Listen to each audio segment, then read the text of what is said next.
तो deep flip flop का मैं आपको बता रहा था कि इसकी ब्लॉक लेवल स्कीमेटिक है। इसके अंदर आपने मास्टर स्लेव लैचेस लगा के इसे बनाया है, या आपने इसे ट्रांजिशन डिटेक्टर का सर्किट लगा के बनाया है, जिस तरह भी आपने इसे बनाया है।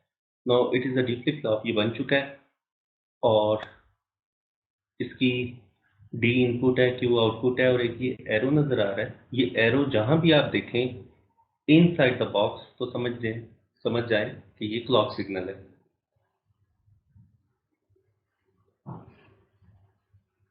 और क्लॉक हमेशा फ्लिप फ्लॉप्स को ही दी जाती है, लैचेस को नहीं दी जाती।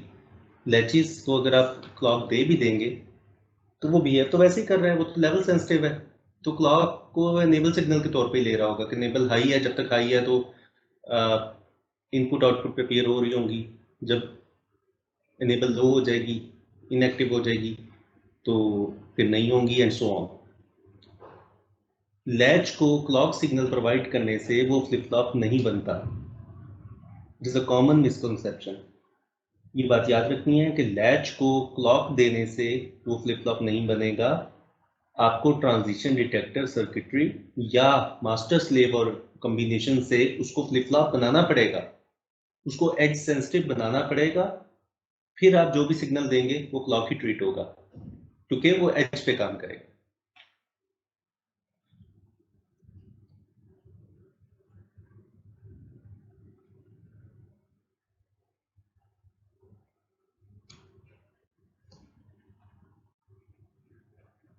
तो डी फ्लिप फ्लॉप क्लियर है यहाँ तक। अब फाइनली आप देखें कि डी के ऊपर मैं 1 देता हूँ, और ये देखें मैं इसकी वेवफॉर्म बना रहा हूँ। वेवफॉर्म से समझना ज़रा आसान है। और क्लॉक एंड क्यू।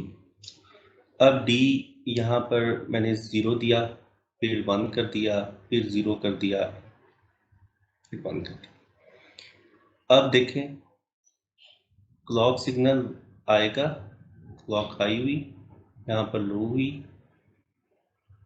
यहाँ पर high, then low, then high. अब यहाँ पर देखें ये एज है, उसके पास पॉजिटिव एज ये पे और पॉजिटिव एज यहाँ पर है। सिर्फ पॉजिटिव एज पर जो भी डी होगा वो क्यू होगा। इफ क्यू इज 0, या मैं क्यू को 1 कंसिडर कर लेता हूँ, मैं कहता हूँ कि क्यू 1 था। जैसे ही पॉजिटिव एज आया तो ये लो हो गया, क्योंकि जो डी था वो क्यू पे पेयर हो गया। अब अगले पॉजिटिव एज तक जो डी फ्लिप फ्लॉप है वो अपना डाटा रिटेन रखेगा। नाउ क्लॉक एज आया, इस क्लॉक एज पर तो भाई डी पर क्या है, 0 है, तो 0 ही रहा। देन नेक्स्ट क्लॉक एज तक वो अपना डाटा रिटेन रख रहा है। जैसे ही नेक्स्ट क्लॉक एज आया तो डी पर क्या, 1, तो ये 1। आप क्लॉक एज को समझ लें कि ये दरवाज़ा है, दरवाज़ा खुलता है बहुत थोड़ी देर के लिए। जैसे दरवाज़ा खुलेगा तो कोई एक बंदा जो बाहर खड़ा है वो अंदर आ सकता है। क्यों? क्योंकि दरवाज़ा बहुत कम टाइम के लिए खुला है, इतने कम टाइम के लिए कि सिर्फ एक बंदा ही अंदर आ सकता है। क्या वो वही बंदा था जिसको हमने अंदर लाना था, या कोई और था? वो ऑथोराइज था या नहीं था, that is a separate thing. बिल्कुल यहाँ पर डाटा वैलिड था, इनवैलिड था, रिगार्डलेस ऑफ दैट जब क्लॉक एज जाएगा जो भी डाटा डी पर अवेलेबल होगा वो डाटा सेव हो जाएगा डी फ्लिप फ्लॉप के अंदर। इसकी वर्किंग समझ आइए। सर जरा एक रिपीट कर दें इसकी वर्किंग, जो आपने क्लॉक और क्यू की फ्यूजन हुई है इसमें जरा। इसमें क्या कन्फ्यूजन है? मैंने सिंपली आपको बताया है कि ये क्लॉक है, जैसे ही ये एज जाएगा तो जो भी डी पर डाटा होगा वो क्यू पे आ जाएगा। मैं इसको इस तरह लिखता हूँ कि at the rate of clock edge Q is equal to D. That's it. ये आपने समझना है। जब भी पॉजिटिव एज आएगा क्यू को डी असाइन हो जाएगा। ओके ओके सर, ठीक। ठीक, तो यही काम हो रहा है। देखें क्लॉक एज आया, जो भी डी था वो क्यू को साइन हो गया। फिर दूसरा एज आया, जो भी डी था वो क्यू को साइन हो गया। फिर एज आया, तीसरा एज आया, जो भी डी था वो क्यू को साइन हो गया। सर एक तीसरा क्वेश्चन डी है फ्लिप फ्लॉप जी। सर, ये दूसरे क्लॉक एज पे सर 0 क्यों है और तीसरे पे 1 क्यों है सर? दूसरे पर 0 क्यों है और तीसरे पे 1 इसलिए है कि देखें, क्लॉक एज जब भी आएगा तो डी जो भी होगा ना वो क्यू को साइन होगा। तो यहाँ देखें डी क्या है, यहाँ पर जब क्लॉक एज आया तो डी क्या था, मैंने क्रॉस लगाया है, 0। 0 ठीक था। है, जब ये एज आया तब भी डी 0 था। यस सर, लेकिन जब तीसरा एज आया तो उस वक्त डी 1 था, बिल्कुल। तो इसलिए ये 1 हो गया।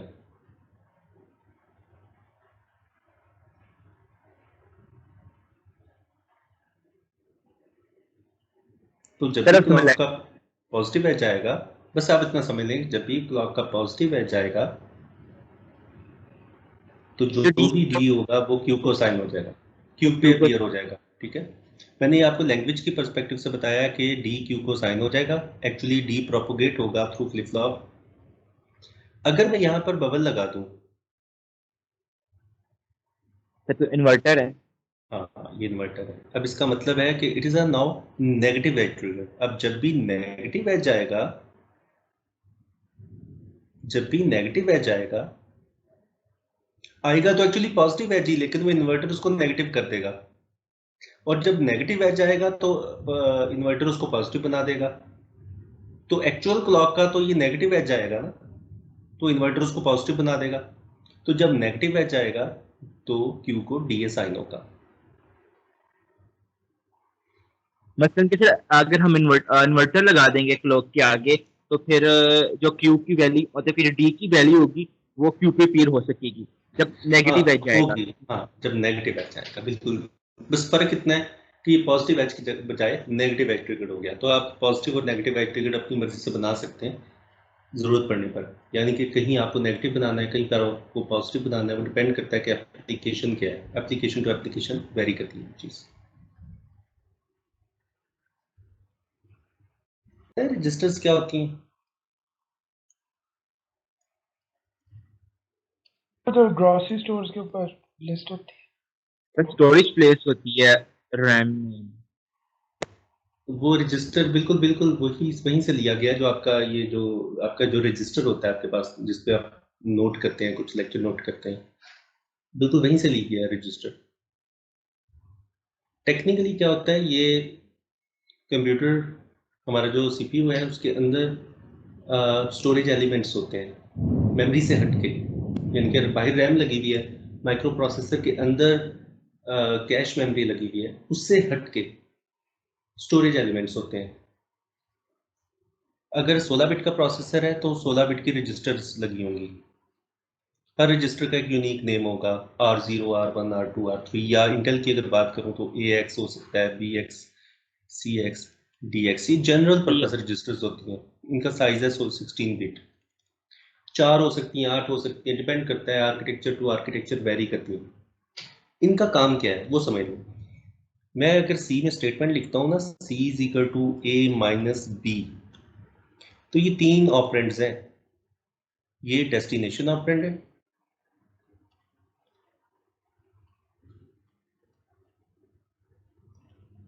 ये सोर्स ऑपरेंड है,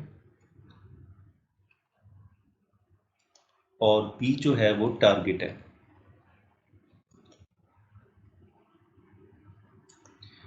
अब आपने स्टेटमेंट तो ये लिख दी। अब A, B, C ये तीनों वेरिएबल्स हैं और तीनों मेमोरी में यानी कि रैम में रिजाइड कर रहे हैं। अब एक वक्त में कोई एक वेरिएबल माइक्रो प्रोसेसर रीड कर सकता है, एक से ज्यादा नहीं कर सकता। सिंगल पोर्ट है ना, एक वक्त में कोई एक ऑपरेंड रीड हो सकता है। तो पहले ये इंस्ट्रक्शन रीड हो गई, फिर ऑपरेंड रीड होने हैं। तो एक्चुअली जब आप इसको कंपाइल करेंगे ना, तो कंपाइलर इसको इस तरह ब्रेक करेगा कि वो सबसे पहले किसी एक रजिस्टर के अंदर एक वेरिएबल एक ऑपरेंड मूव करेगा A, फिर दूसरी रजिस्टर के अंदर दूसरा ऑपरेंड मूव करेगा से B, और फिर इन दोनों को ऐड करवाएगा AX और BX को, और फिर वापस जो भी रिजल्ट आया उसको वापस C के अंदर मूव करवाएगा। कंपाइलर ने इस स्टेटमेंट को, जो कि आपने लिखी थी C = A - B, इसको ब्रेक किया 4 इंस्ट्रक्शंस में, और उसने रजिस्टर्स तक डाटा मूव करवाया। पहले एक ऑपरेंड को AX में मूव करवाया, फिर दूसरे ऑपरेंड को BX रजिस्टर में मूव करवाया, और फिर रजिस्टर्स के ऊपर ऑपरेशन परफॉर्म किया, और फाइनली जो रिजल्ट AX में ही आ गया था और उसको वापस C में मूव करवाया। आप आगे चल के इंशाल्लाह जब असेंबली का कोर्स पढ़ेंगे तो आप डिटेल में देखेंगे। तो माइक्रो प्रोसेसर, ये सब कुछ आया था रजिस्टर वगैरह। रजिस्टर में से 16 बिट का, अगर साइज 16 बिट की रजिस्टर है तो उसमें 16 बिट का ही नंबर आ सकता है। 32 बिट की रजिस्टर है तो 32 बिट का कोई भी नंबर आ सकता है। 64 बिट है तो 64 बिट का नंबर आ सकता है। अगर रजिस्टर का साइज छोटा है और वेरिएबल बड़ा है तो फिर आपको ब्रेक करना पड़ेगा उसको 2 पार्ट्स में। जैसे एडर के केस में हमने किया था कि हमने अगर बड़े नंबर को ऐड करना है तो क्या करेंगे, तो आपने कहा था कि हम उसके चंक्स बना लेंगे और हर चंक को पहले ऐड करेंगे, लीस्ट चंक को, फिर सेकंड चंक को, थर्ड को, and so on. Okay, registers में ऑपरेंड सेव होते हैं। जो ऑपरेशन परफॉर्म होते हैं ना, add, subtract, and or not, X, और जो भी आपने ऑपरेशंस पढ़े हैं कि डाटा के ऊपर ये ऑपरेशन परफॉर्म होते हैं, वो एक्चुअली रजिस्टर से डाटा लेता है माइक्रो प्रोसेसर। हाँ, कुछ आर्किटेक्चर्स हैं जो माइक्रो प्रोसेसर अलाउ करते हैं कि आप एक ऑपरेंड मेमोरी का डायरेक्टली लिख सकते हैं, यहाँ पे डायरेक्टली बी लिख सकते हैं, लेकिन कुछ कहते हैं कि नहीं, सारे रजिस्टर से ही ऑपरेंड होने चाहिए। तो पहले आप अपने वेरिएबल्स को रजिस्टर में मूव करें, फिर उनके ऊपर ऑपरेशन परफॉर्म करें, और फिर रिजल्ट को वापस मेमोरी में यानी कि वेरिएबल में मूव कर दें। कुछ कहते हैं कि नहीं, चलें अलाउ कर देते हैं, वो कहते हैं एक ऑपरेंड आप मेमोरी से ले सकते हैं, लेकिन बाकी जो ऑपरेंड्स होंगे वो रजिस्टर से होंगे। तो रजिस्टर्स बहुत ज़रूरी हैं आर्किटेक्चर में होना। कोई ऐसा प्रोसेसर नहीं है जिसके अंदर रजिस्टर्स ना लगी हों। तो चूंकि हम इस कोर्स में बेसिक बिल्डिंग ब्लॉक्स पढ़ रहे हैं डिजिटल सिस्टम्स के, और आगे चल के हमने इन्हीं ब्लॉक्स को ज्वाइन करके कंप्यूटर आर्किटेक्चर के कोर्स में हमने बड़ा प्रोसेसर बनाना है, तो अब हम रजिस्टर डिज़ाइन करेंगे। तो ये मैंने आपको एक छोटी सी एप्लीकेशन बताई है रजिस्टर्स की। अगेन, अगर आपको ये एग्जांपल या एप्लीकेशन समझ नहीं आई, कोई मसला नहीं है, लीव इट। बस आप ये समझ लें कि रजिस्टर प्रोसेसर के अंदर ऑपरेंड को सेव करती है, नंबर को सेव करती है जिस नंबर के ऊपर आपने ऑपरेशन परफॉर्म करना है। तो वेरिएबल जो होता है, मैं मुझे बात कंप्लीट करने दें। जो वेरिएबल होता है वो रैम में रिजाइड करता है, और रैम से वो मूव हो जाता है फ्रॉम वो रैम से मूव हो जाता है टू रजिस्टर। तो रजिस्टर से वो ALU पिक करता है नंबर्स को, ऑपरेशन परफॉर्म करता है, और रिजल्ट भी रजिस्टर में रखवा देता है। तो फिर रजिस्टर से आपने जिस वेरिएबल में लेके जाना है उस वेरिएबल में ले जाए। जी, पूछे। तो मैंने ये कहना था कि जो रजिस्टर है वो प्रोसेसर के अंदर स्टोरेज प्लेस है। जी बिल्कुल। तो ये कैश मेमोरी से हटके, कैश भी होती है लेकिन ये उससे हटके है।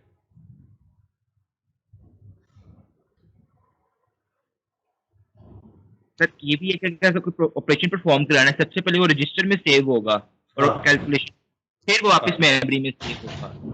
बिल्कुल, पहले वो रजिस्टर में सेव होगा, फिर वो उसके ऊपर ऑपरेशन परफॉर्म होगा, फिर रिजल्ट भी रजिस्टर में आएगा, फिर रजिस्टर से फिर वेरिएबल मूव करना पड़ेगा। इसलिए तो देखें ना, इतनी ज्यादा इंस्ट्रक्शन लिखनी पड़ती हैं असेंबली की। ये देखें, सी की तो एक स्टेटमेंट थी, जबकि असेंबली की 4 इंस्ट्रक्शंस बन गई। तो इसलिए तो हम कहते हैं वन टू मैनी रिलेशन है between high level language instruction statement and machine language instructions. उनके दरमियान जो रिलेशन एग्जिस्ट करता है वो वन टू मैनी है।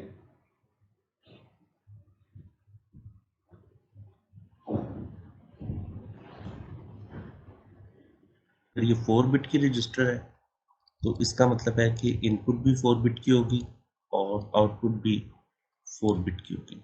4 बिट का कोई भी नंबर इसके अंदर स्टोर हो सकता है।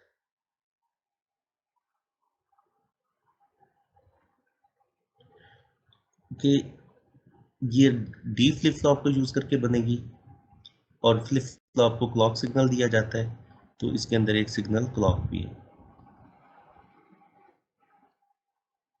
This is clock. अगर इस तरह के बॉक्स के अंदर आपको एरो नजर आए तो दैट मीन्स कि ये क्लॉक सिग्नल है। ये क्लॉक सिग्नल है। ये बॉक्स के अंदर जो एरो नजर आ रहा है ना, इसका मतलब क्लॉक है। और इसके अंदर इसके अलावा एक और सिग्नल होता है, that is called load signal.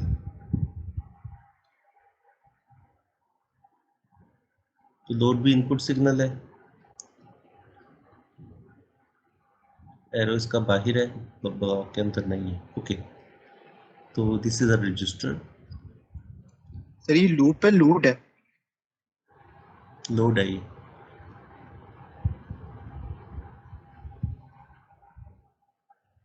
अब इसकी वर्किंग ये है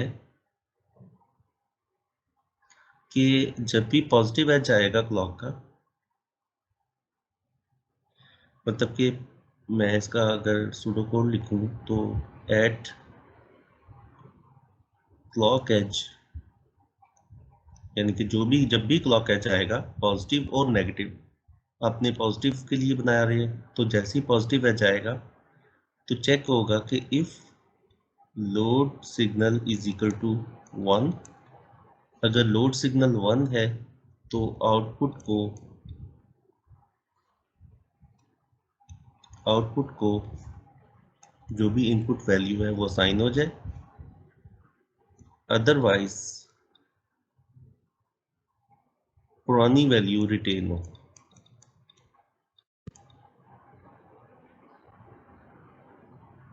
कि इसका एक्चुअली इसका इक्विवेलेंट लॉजिक या सूडो कोड है। समझने में आसानी होगी कि जब भी क्लॉक एज जाए तो देखा जाए कि लोड सिग्नल 1 है या 0 है। अगर तो लोड सिग्नल 1 है तो आउट पे नई वैल्यू असाइन हो जाए, जो भी इनपुट पे है वो वैल्यू स्टोर हो जाए रजिस्टर के अंदर, अदरवाइज ये अपनी पुरानी वैल्यू को ही स्टोर कर ले। सर ये जो लोड सिग्नल है ये रजिस्टर का इनेबल है? ये अगर 1 होगा तो ही नया डाटा रजिस्टर के अंदर स्टोर होगा, क्योंकि हमने हमेशा तो रजिस्टर के अंदर राइट नहीं करना। तो सर मतलब अगर हमने राइट रजिस्टर में नहीं करना तो हम उसे क्लॉक सिग्नल ही ना दें, इस तरह नहीं हाँ, कुछ हम हो उसे सकता? क्लॉक बिल्कुल हो सकता है, लेकिन एक्चुअली हमने पढ़नी है स्टैंडर्ड चीज़ें। अच्छा इस टाइम। तो स्टैंडर्ड जो बिल्डिंग ब्लॉक्स हैं उसमें क्लॉक को नहीं आप रोकते।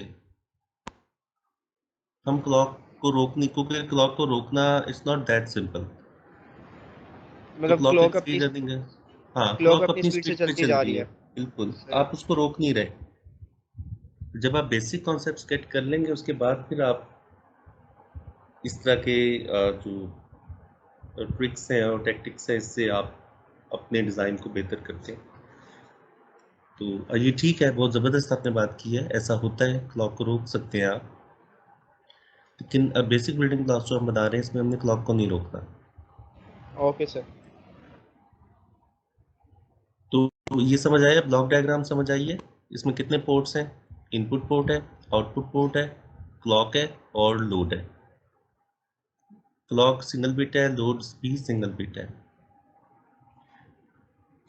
Okay, D flip flop store करता है, तो मैं 4 डी फ्लिप फ्लॉप लगा देता हूँ।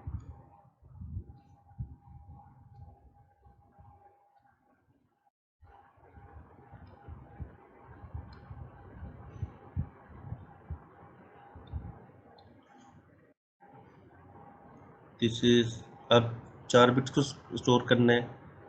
लीस्ट इनपुट है, this is I0, input 0, input number 1, input 2 and input 3। ये मैंने डी पे दे दी, Q D Q D and Q.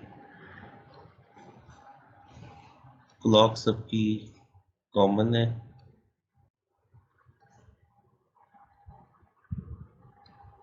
अब ये डी फ्लिप फ्लॉप यूज़ कर रहा हूँ मैं, ये किसी भी तरीके से बन सकता है।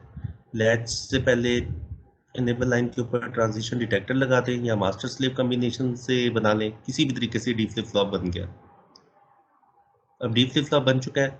कैसे पता चला डी फ्लिप फ्लॉप है? क्योंकि इसमें एरो जो है वो बॉक्स के अंदर है और ये एरो रिप्रेजेंट कर रहा है क्लॉक सिग्नल को, और क्लॉक सिर्फ फ्लिप फ्लॉप को देते हैं।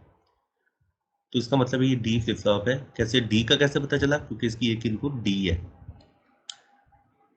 ओके, अगर मैं इस तरह बनाता हूं तो अब देखें, जैसे ही क्लॉक एज जाएगा नया डाटा स्टोर हो जाएगा, पुराने डाटा को रिप्लेस कर दिया जाएगा विद द न्यू डाटा, और पॉजिटिव एज से लेकर नेक्स्ट पॉजिटिव एज तक फ्लिप फ्लॉप डाटा को रिटेन रखेगा। जैसे ही नेक्स्ट एज आएगा फिर नया डाटा राइट हो जाएगा, यानी कि हर क्लॉक एज के ऊपर नया डाटा डी फ्लिप फ्लॉप के अंदर स्टोर होता है। एज से एज तक डी फ्लिप फ्लॉप खुद रिटेन रखता है वैल्यू को, और हर एज के ऊपर नया डाटा स्टोर होता है। लेकिन हमेशा तो हमने रजिस्टर में डाटा राइट नहीं करना भाई। जब इंस्ट्रक्शन होगी डाटा राइट करने की, डाटा मूव करने की, variable from memory to register, तब हमने करना है। हमने हमेशा नया डाटा तो नहीं इसके अंदर राइट करना। जबकि ये जो मैंने बेसिक डी फ्लिप फ्लॉप्स को जोड़ दिया है बस के साथ, इनपुट बस के साथ, तो इसमें तो ये होगा जैसे क्लॉक आ जाएगा नया डाटा इसके अंदर राइट हो जाएगा। यहाँ से हमें आउटपुट मिल जाएगी out 0, out 1, out 2 and out 3।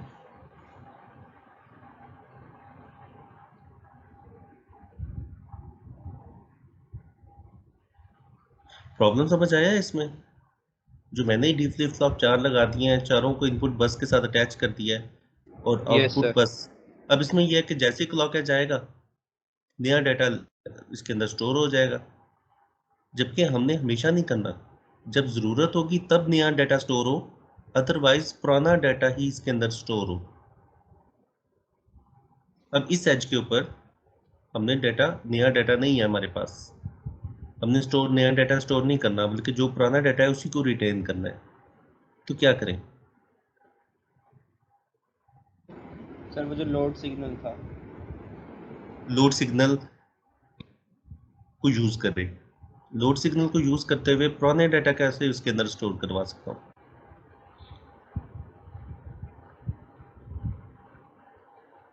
जब 1 आए तो उसको में रखवा दे इनपुट। हाँ, और अगर 0 आए तो आउटपुट को ही दोबारा स्टोर करवा दे। शो करवा दे। हाँ जी सर, बिल्कुल ठीक है, जबरदस्त। लेकिन मैं कोई किस तरह मैं सेलेक्ट करूँगा? तो ये जो आपने कहा है कि ये जो स्विचिंग करवानी पड़ेगी मुझे, कभी बाहर से डाटा आएगा, कभी इनपुट से डाटा आ रहा होगा, कभी उसकी अपनी आउटपुट ही उसकी इनपुट पर पहुंच रही होगी। ये कैसे होगा? कोई और कंपोनेंट लगेगा?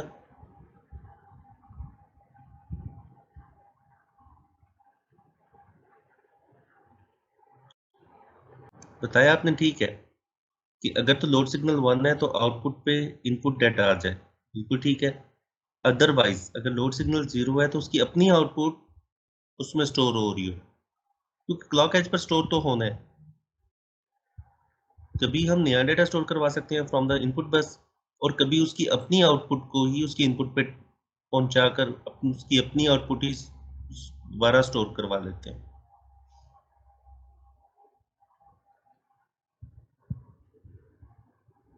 देखिए, इनपुट डाटा प्रोवाइड करना है और कभी मुझे प्रोवाइड करना है यहाँ पर इसकी अपनी आउटपुट से O0।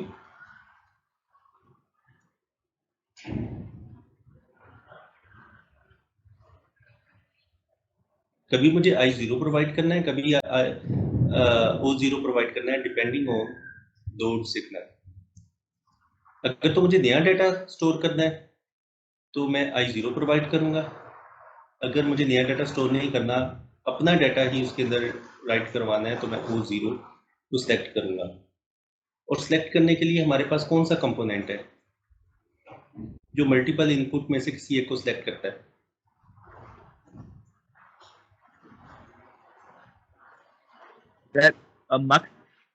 मक्स। तो इसका मतलब है कि अगर यहाँ पर मैं मक्स का एक्चुअली स्कीमेटिक ये है, ऐसी होती है, हमने बॉक्स ही देखा है हमेशा। ओके, मल्टीपल में 2 क्रॉस 1 का मक्स है, पोर्ट 0, पोर्ट 1 और आउटपुट है। और इसकी जो सिलेक्ट लाइन है वो है लोड। जब लोड सिग्नल 1 होगा तो नया डाटा आउटपुट पे आना चाहिए मक्स की। तो मैं 1 के ऊपर अटैच कर देता हूँ I0 और पोर्ट नंबर 0 के ऊपर मैं O0 कनेक्ट कर देता हूँ और ये फ्लिप फ्लॉप को दे देता हूँ D, Q और Q को वापस कनेक्ट करते हैं and this is the clock signal. अब देखिए क्या हुआ, जब लोड सिग्नल 1 होगा तो Q को क्या साइन हो रहा है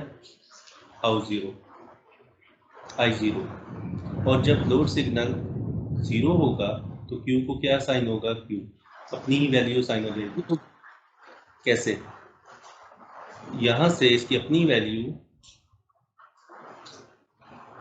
D तक पहुँच जाएगी, यानी कि Q जो भी Q होगा यहाँ से Q यहाँ से स्टार्ट हो रहा है,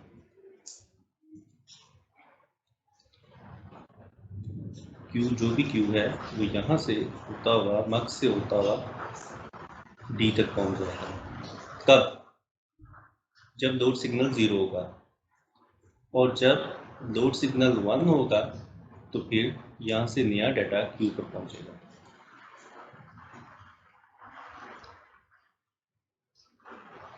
तो लूप की तरह देखा जाए तो।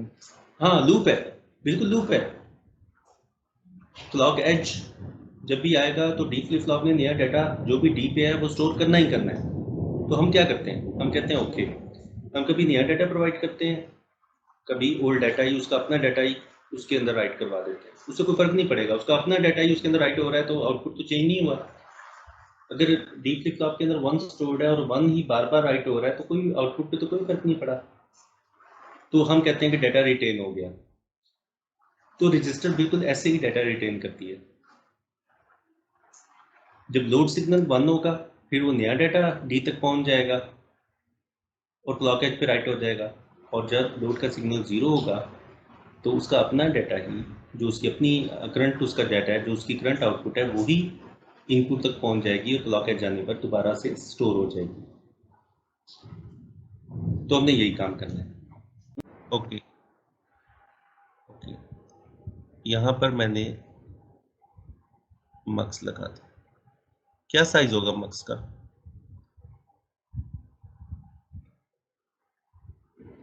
Sir 2x1। 2x1, ठीक हो गया। ओके, अब ये जो आउटपुट है ये ही एक इनपुट बन जाएगी मक्स की। तो आउटपुट को मक्स की किस पोर्ट के साथ कनेक्ट करूं, 0 के साथ या 1 के साथ? सर 0 के साथ। 0 के साथ, ठीक। क्यों 0 के साथ क्यों किया है? सर क्योंकि जब लोड सिग्नल 0 होगा तब हमें आउटपुट भेजना है। ठीक हो गया, जबरदस्त, बिल्कुल ठीक था। ये लोड सिग्नल अटैच हो गया और पोर्ट 1 के साथ मैं कनेक्ट कर देता हूँ इनपुट बस। This is I0, I1, I2 and I3।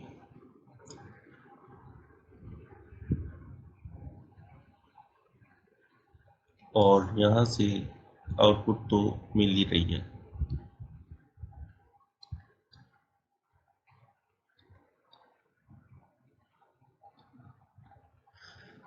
अब देख लें,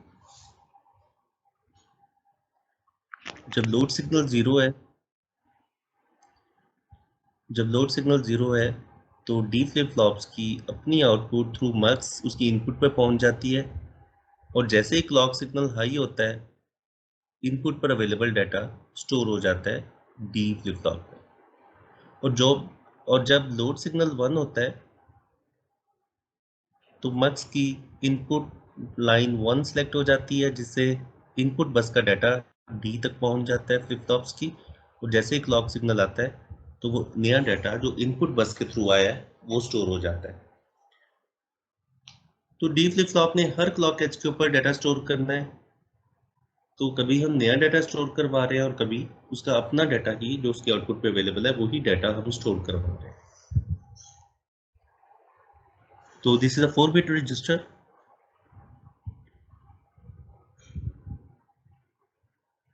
ये 4-bit रजिस्टर है। इसको आप एक्सटेंड कर सकते हैं 8-bit, 16-bit, 32-bit, 64-bit depending on your need. Sir वही मतलब इसी तरह 6 मतलब 16 रजिस्टर्स लग जाएंगे, 16 डी फ्लिप फ्लॉप्स बिल्कुल लग जाएंगे और 16 जी, मार्क्स लग जाएंगे। बिल्कुल सही, बिल्कुल ऐसे ही।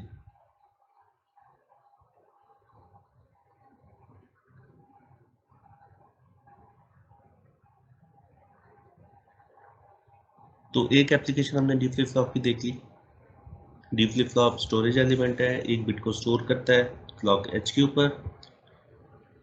जब भी क्लॉक एज आएगा उसने कुछ ना कुछ स्टोर करना है, डी को उसने स्टोर कर लेना है। तो हमने साथ मक्स लगा दिया, तो जब हम चाहते हैं नया डाटा स्टोर हो तो हम लोड सिग्नल को 1 कर देते हैं और डी पर नया डाटा पहुंच जाता है, अदरवाइज जो पुराना डाटा है वो भी उसकी इनपुट के ऊपर अवेलेबल हो जाता है और क्लॉक एज पर सेव होता रहता है। तो पुराने डाटा को ही वो स्टोर करती है।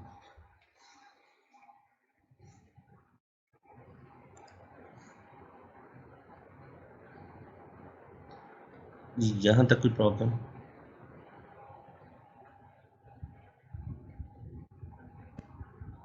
मैंने नॉर लैच को यूज करते हुए डी लैच बनाई थी। Yes sir. दूसरा नैंड को भी आप यूज कर सकते हैं।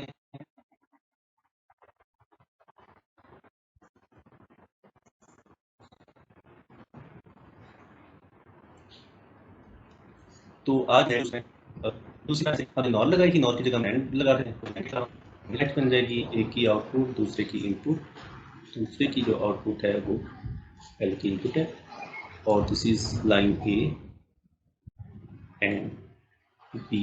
इसको हमने क्यू कहा था और इसको हम क्यू बार कहते हैं। किसी एक को क्यू कह दें, दूसरे को क्यू बार कह दें। जब टेबल बनेगा तो टेबल तो सेम ही बनेगा, नाम कुछ भी हो। अब इसका टेबल बनाना है, ए बी इनपुट्स हैं और क्यू क्यू बार आउटपुट्स हैं।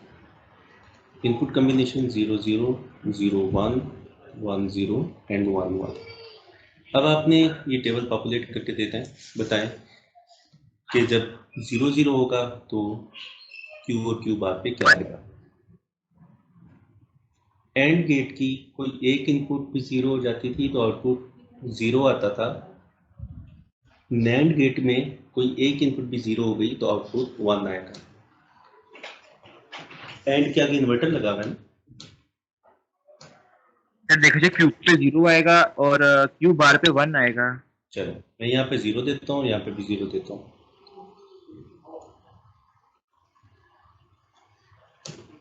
ठीक,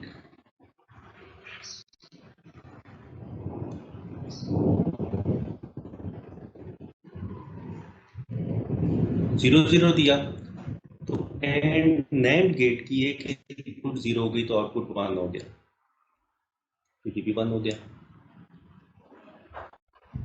तो दोनों 1 हो गए तो दोनों 1 तो एक्सेप्टेबल नहीं है, तो ऑपोजिट होने चाहिए एक दूसरे के, तो हम कहते हैं दिस फॉरबिडन। नॉर के केस में हमने 1 1 को फॉरबिडन कहा था, नैंड लैच के केस में हम 0 0 0 बोल रहे फॉरबिडन जी।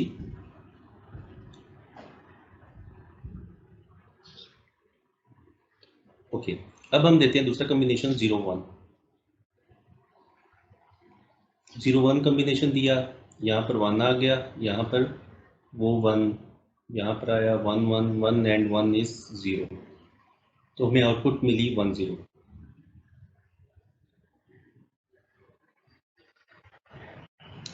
वन जीरो कॉम्बिनेशन देखते हैं, 1 एंड 0, 0 इनपुट की वजह से यहाँ पर 1 मिल गया और ये 1 यहाँ आया तो 1 1 इज 0, तो हमें आउटपुट मिली 0 1। जल्दी से इसलिए हो रहा है कि हम नॉर का डिटेल में देख चुके हैं। अब हम देखते हैं 1 1। अब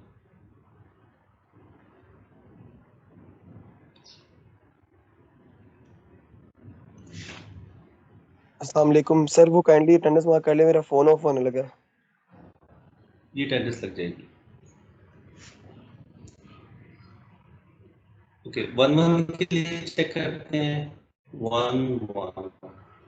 दूसरी इनपुट हम एज्यूम कर लेते हैं कि दूसरी इनपुट Q1 है और Q बार 0 है। अगर Q1 है तो यहाँ पर 1 होगा और यहाँ पर 0 होगा, तो 0 and 1 is 1 and 1 and 1 is 0। Okay, अब दूसरी एज्यूम कर लेते हैं कि Q 0 है और Q1 है। Q 0 है और Q बार 1 है, तो 1 and 1 is 0, 0 and 1 is 1। इसका मतलब है कि इसने अपनी पुरानी वैल्यूज को ही रिटेन रखा, तो नो चेंज। तो 1 1 पर नो चेंज है, तो ये टेबल बन गया।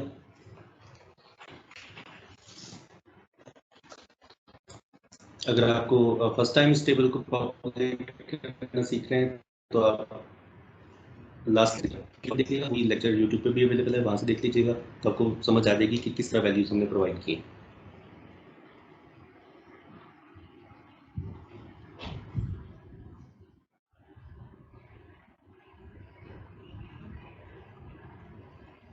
ओके, इसी को यूज करते हुए अब हम बनाते हैं डी लैच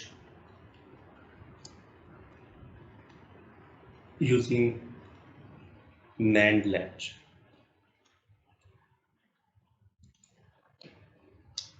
डी लैच में हमें एनेबल सिग्नल और डी इनपुट्स होंगी और आर एंड एस जो है वो आउटपुट्स होंगे।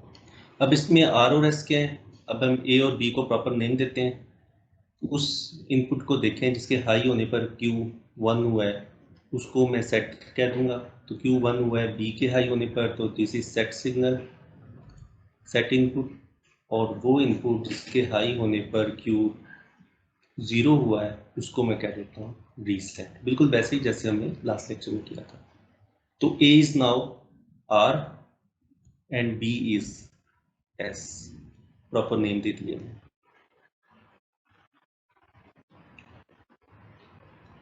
अब हम NAND लैच को डी लैच बनाने जा रहे हैं।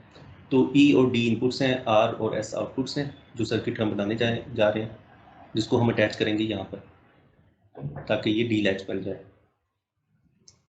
ओके, एनेबल सिग्नल जब 0 है तो D कुछ भी हो, NAND लैच को अपनी पुरानी वैल्यूज को ही रिटेन करना है। पुरानी वैल्यूज वो कब रिटेन करती है, जब R और S 1 1 हो।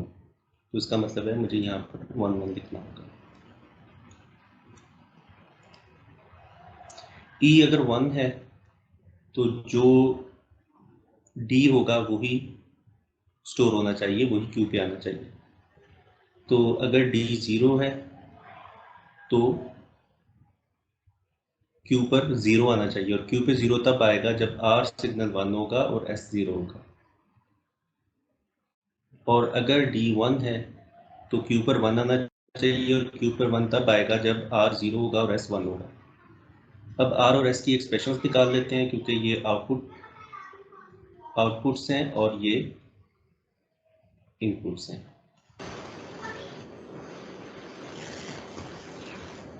R की एक्सप्रेशन निकालने के लिए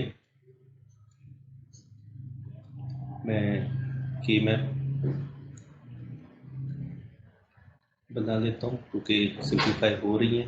R की एक्सप्रेशन के लिए 1 1 1 0 1 1 1 0, तो ग्रुपिंग हो गई, ये एक्सप्रेशन R की आ गई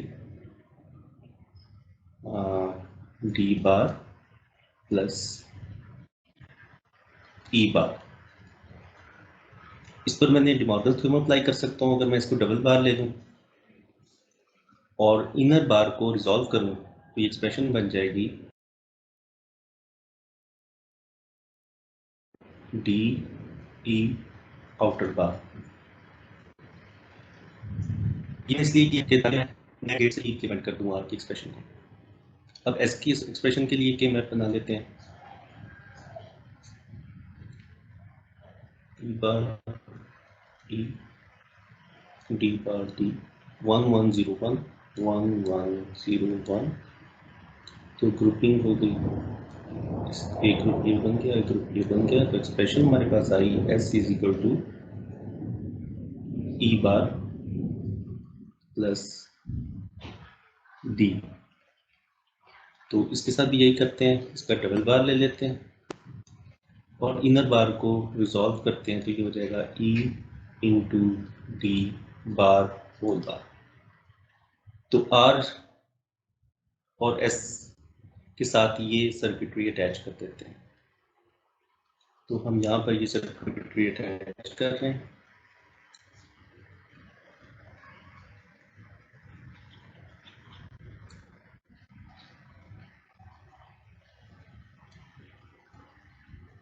ये सिग्नल, ये लाइन हमारी आर है और ये एस है। तो आर के साथ क्या अटैच होना था, डी ई होल बार, तो D and E whole bar means this bubble, और एस के साथ अटैच करना है E into D bar whole bar. Okay, तो एस के साथ हमें अटैच करना है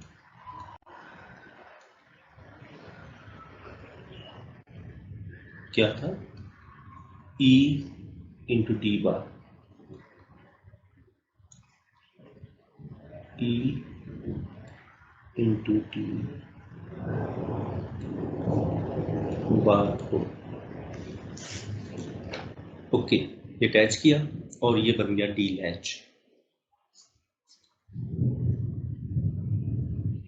अगर आप ये थ्योरम ना भी अप्लाई करते तो सिंपली आप डी बार प्लस ई बार का सर्किट लगा देते, यानी कि तो भी ओके था, कोई प्रॉब्लम नहीं था। तो मैंने सिर्फ नैंड गेट लाने के लिए डी मॉर्गन्स थ्योरम अप्लाई किया।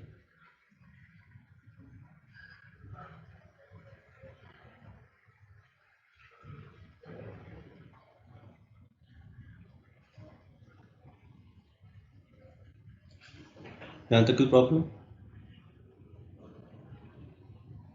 तो जिस तरह हमने नॉर लैच से डी लैच बनाई थी, इसी तरह हमने आज नैंड लैच को यूज़ करते हुए डी लैच इम्प्लीमेंट कर ली।